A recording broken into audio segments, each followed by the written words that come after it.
درود شنوندگان عزیز، شما آخرین تحولات تاجیکستان و جهان را مستقیما روی موج رادیو موجر میشنوید. امروز 17 ایون 2020 سال است.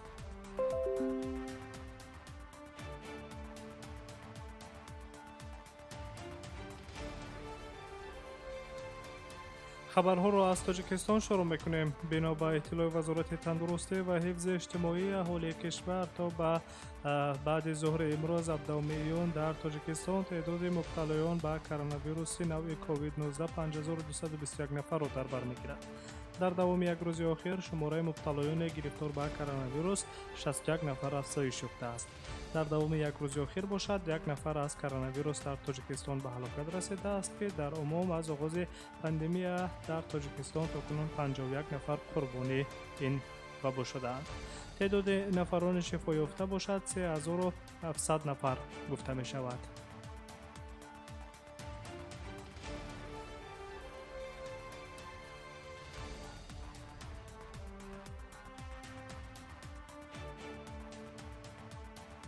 امروز تحت ریاست سروزیر جمهوری تاجیکستان قاهی رسولزاده جلسه نوبتی ستاد جمهوریوی اوید به پرزور نمودن چاره‌بینی‌های ضد اپیدمیکی و پیشگیری پنجشنبه سرایت ویروس کووید 19 برگزار گردید. در جلسه ستاد چاره‌های مربوط به پیشگیری و سرایت کرونا ویروس در شهر دوشنبه و دیگر مناطق کشور مورد بررسی حاضرین قرار گرفت. با در نظر داشته به اعتدال آمدن وضع پنجشنبه و سرایت کرونا ویروس در جمهوری تاجیکستان، ستاد جمهوریوی اوید به پرزور نمودن چاره‌بینی‌های ضد اپیدمیکی و پیشگیری انتقال سرایت ویروس کووید 19 از 20 ایون سال 2020 در کشور مراسم توی و دیگر خرسندی‌های مردم را در دایره تا 100 نفر مهمانان اجازه دادند. فعالیت دیگر مؤسسه‌های خدمت رسانی از جمله طربخانه‌ها و قهوه‌خانه‌ها نیز با رعایت حتمی قاعده‌های سانیتری و گیگینی اجازه داده شد. اینچنین طبق قرار داخلدار پروازها در خط سرهای بین المللی به شهر دبی امارات متحده عرب و جمهوری ازبکستان همسایه نیز از 1 ایول سال روان برقرار کرده می شود و مسافران باید شهادتنامه طبی با خود حتما داشته باشند. هماهنگسازی با ستاد جمهوریوی اوید به پرزور نمودن چاره‌بینی‌های ضد اپیدمیکی و پنجشنبه پیشگیری سرایت کووید 19 پروازهای ترانزیتی و چارتری برای انتقال مال و محصولات توسط خط سرهای بین المللی انجام داده می شود. به اگنتی اویاسیون گراژدانی نزد حکومت جمهوری تاجیکستان سپارش داده شده است که تشکیل پروازها را به فدراسیون روسیه، جمهوری‌های ترکیه و جمهوری مردمی چین آموخته به ستاد جمهوریوی پیشنهاد و خلاصه‌های خود را ارائه سازند.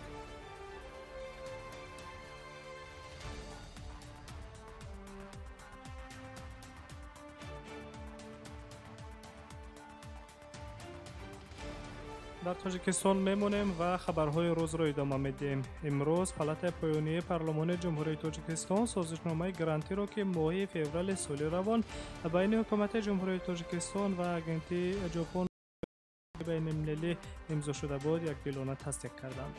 مبلغ گذاری جانب لایحه بهتر نمودن تجهیزات طبی برای مقامات دولتی، مرکز ملی طبی شفابخش و مرکز علمی جراحی دل تقریبا 8.8 میلیون دلار را تشکیل می‌دهد. حصه حکومت جمهوری تاجیکستان در این لایحه نیز به نظر خواهد رسید. این نکته را معاون اول وزیر تندرستی و حفظ اجتماعی اهالی جمهوری تاجیکستان غفور محسن زاده در یک نشست با خبرنگاران اظهار داشته است. قید کرده شده است که با این مبلغ برای مرکزهای طبی در بالا ذکر شده تجهیزات زمانوی خریداری کرده می شود.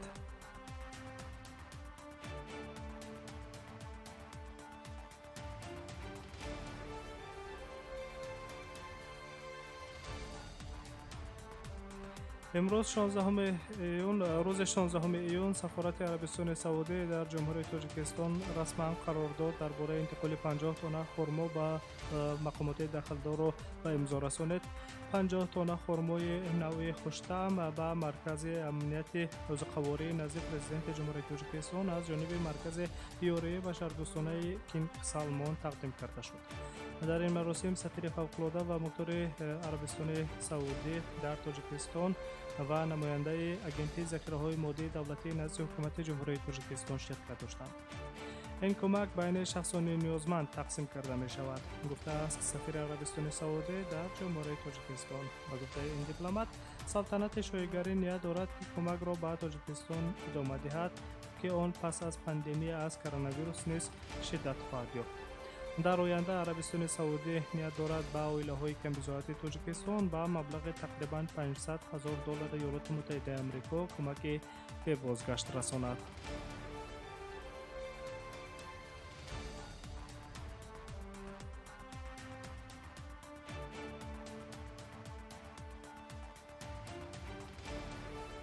شما آخرین خبرهای تاجیکستان و جهان را مستقیما میشنوید و از تاجیکستان به قزاقستان می رویم.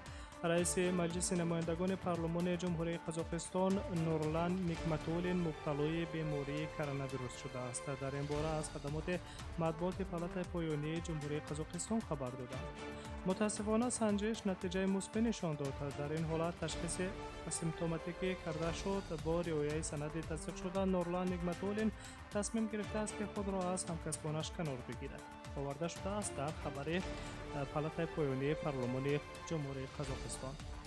9 و 11 ایون سال جاری نورلان نیکمتولین با وزیر تندرستی الژن برتانف ملاقات کرده بود که قبلا تشخیص ویروس کووید 19 را طبیبان در بدن وزیر تندرستی قزاقستان تصدیق کردند. از سبب موجود بودن نشانه‌های کرونا ویروس وزیر تندرستی در بیمارخانه کسلی‌های سرایت کننده شهر نورسلطان بستری کرده شده است.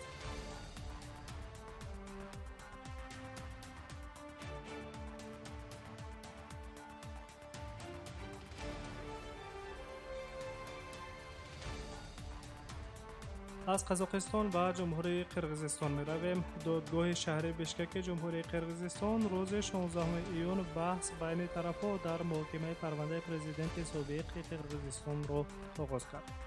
زمیر جاشف وکیل دفاع پرزیدنت سابق المازبек атамбоев و رادیوی آزادک گفته است که ابدار کننده دولتی از دادگاه خواسته است که پرزیدنت سابق قرقیزستان به 15 سال زندان محکوم کرده شود. همچنین بیکار کردن مکافات‌های دولتی و مصادره مال و ملک پرزیدنت سابق نیز استثنا نشده است.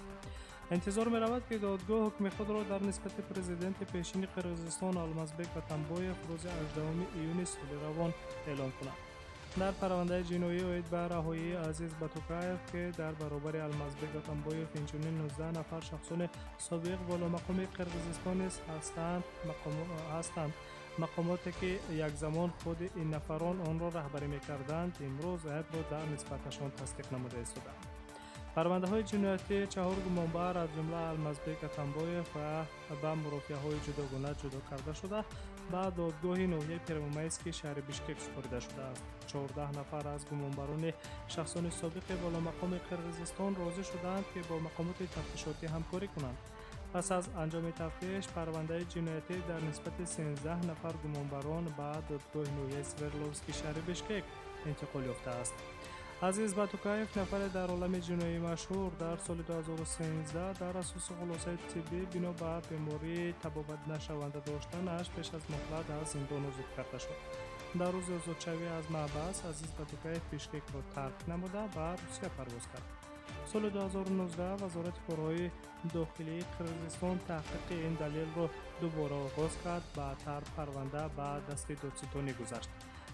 با 4 نفر گمانبر شدگان سابق پرزیدنت جمهوری قرقیزستان المازبek атамбоев، دادستان کل پیشین قرقیزستان اندیرا ژالبولتایeva، مشاور پیشین رئیس خدمات دولتی اجرای جزای جنایتی جمهوری قرقیزستان قالیقبek کاچکانالیف و سابق دیرکتور مرکز گماتولوژی عبدالحلیم رایمجانف عیب اعلام کرده شده است.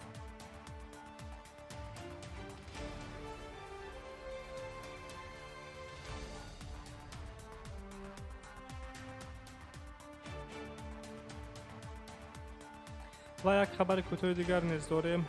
یک چند مهاجر تاجیک بعد مراجعت‌های به تکرار در شبکه‌های اجتماعی رو به رادیوی مهاجر آورده در تماس خود با ما درخواست نمودند که وضع زیستشان و سبب و عامل‌های در وگون تنگ و تاریک زندگی کردنشان را در برنامه تلفنی باوری قصه کنیم. با رسیدن معلومات مذکور، مؤلف و راوی برنامه تلفن باوری مطلوبه سلیم زاده همان زمان به سراغ مهاجران مراجعت کرده رفته از حال آنها از نزدیک با خبر شد که شکل مفصل موضوع را روزهای نزدیک در برنامه تلفن باوری خواهید دید. برنامه تلفن باوری از زمره برنامه‌های رادیو مهاجر است که بیشتر شهروندان اوید این و یا آن مشکلات خیش مراجعت میکنند و در برنامه سبب و عامل‌ها و راه‌های حل مشکلات به وجود آمده بررسی می‌گردد.